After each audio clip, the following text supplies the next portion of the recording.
Hello, this is Walter Latham coming to you live from Lakeview, Connecticut.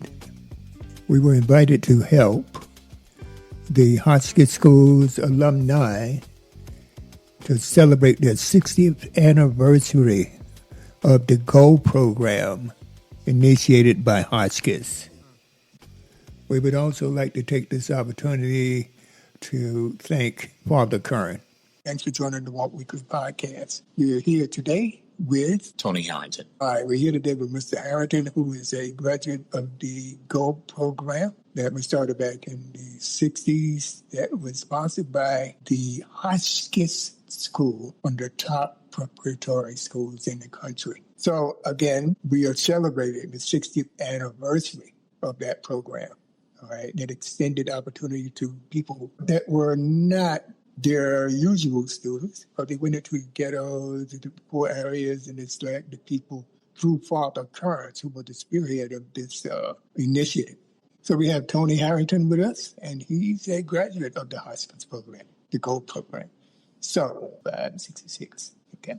All right, so Tony. So I wasn't here 60 years ago, but pretty close to it. I was in the class of 71, 72. Oh, okay. And I grew up in Hartford, and my brother also attended this school as well. I saw it, as an opportunity to improve my academic skills and also my cultural skills, because basically I grew up in one area of Hartford and was kind of limited. So coming here, have an opportunity to, interface with a lot of staff that I was unfamiliar with, along with personalities coming from Harlem that were also engaged in participating in activities here. It was great. It was 8 weeks. And here, I think it instilled a lot more confidence in my ability, to get prepared for exams and for things of that sort. We had Mr. Peoples, who was our guidance counselor at Hartford High School, and he also was very active here. So he kept an eye on us during the off season, so to speak. My wrestling coach. Yeah, I heard that Father Curran had his informants out there watching y'all guys. Yes. And then I had my wrestling coach, Mr. Stroh, Bob Stroh. He was heavily involved in my maturation into college life. He was instrumental in getting a scholarship at the University of Hartford. And I just have so many vivid memories of just so much. Basketball team of which I didn't play for. We all played basketball, but the Stars. Oh, so cool. And they were really pretty, competitive. Everybody, really. I can't believe that it was all guys and we had a great time. Yeah, it was all girls school. All boys school at that time, right? Yes. And now it's cold. Right, which is unbelievable. Yeah, I noticed with bathrooms, all sexes, or men and women same bedroom. Right. Wow, This is a change, and never seen that. I haven't either. This is new. Again, to come here and to see this school just balloon into such a fantastic institution. I mean, it was great then. Yes. But it has just grown so dramatically. Yeah, they've been around since 1891, right? That's when it was founded. Yes.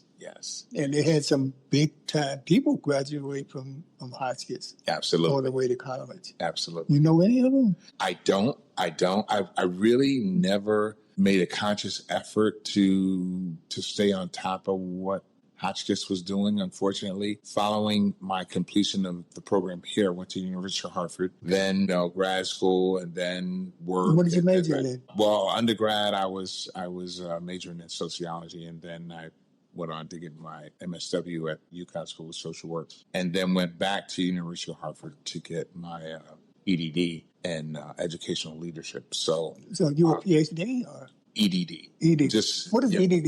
What is that? It's a doctorate in education. Oh, okay. Yeah. So there was always a lot of controversy in between, PhD, EDD. Yeah, EDD. Man. I'm a MBA. That's about it. Working guy. Yeah. So I'm not saying that you weren't working. No. Wrong. Just that's the avenue to my whatever accomplishments out there. I guess. Yeah. Security. But I think.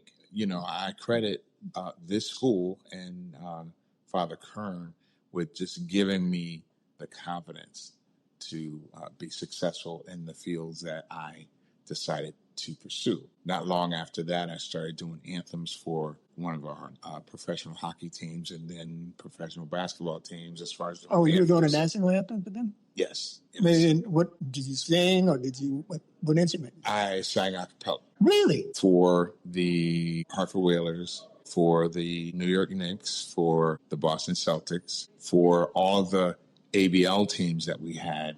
We had the Hellcats, I remember, yeah. So, and then we had a Connecticut Pride, which was a men's CBA team. So, for the last, 84 to now, so 41 years, I've been doing anthems in a variety of different capacities. That's great.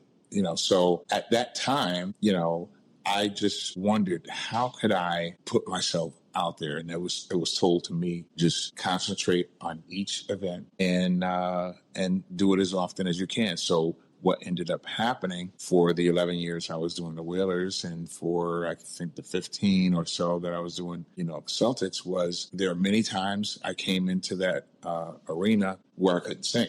I hadn't done anything during the course of the whole day until a few, an hour or so before it started warming up. And it was a different version, but it was one that was acceptable. It was still professional. And it taught me that you could endure a lot more than you think you can. Oh, yeah. And so it sort of also made me recognize that you can do anything you want to do, and that's been sort of rooted in my involvement here because they are the first ones that gave me confidence that I could do some special things. I know one of your colleagues mentioned to me that when he finished this program, it gave him the confidence that he needed to endure life, fight the fights that he had to do.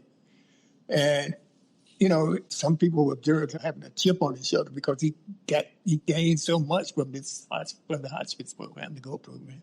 So it was like a different approach to life, a different perspective on life. One of the interesting things is that, and I just recognized it coming back here now, there's a program that I've been involved with for the last roughly 25 years. It's called Summer Bridge. And I never really thought it was patterned after this activity, but it's for graduating seniors getting prepared for college. So I was a first-generation college student, and many of the participants in this program are first-generation college students. And it was to prepare them to be successful in remedial English, remedial math, so when they went to college, they would be more successful in taking the credit level classes.